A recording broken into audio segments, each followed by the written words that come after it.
Ever found yourself frustrated because your chop saw just isn't delivering those precise cuts you need? Well, the secret often lies in the calibration.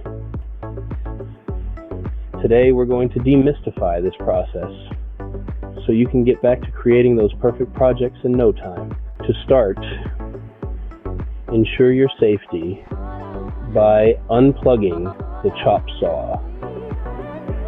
Now, set both the bevel and the miter angles to 0. These are the angles at which your blade tilts and rotates. To check if the blade is perpendicular to the saw table, a combination square is your best friend. Place it against the blade and the table to see if they form a perfect 90-degree angle. If they don't, it's time for some adjustments. Tweak the bevel or miter angles until your blade is sitting perfectly square. Once you've got that squared away, it's time to test those miter angles. Get a couple of test pieces and set the saw to various angles, cutting them as you go.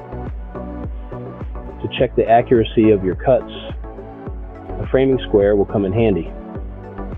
If the cut ends don't form a perfect 90-degree angle, you'll need to make some more adjustments. And let's not forget about the sharpness of your blade. A dull blade can result in inaccurate cuts and other problems.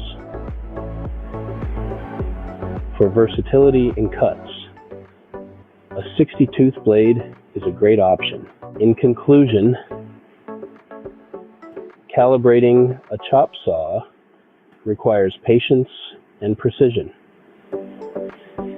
But once you've got it right, you'll be ready to tackle any project with confidence.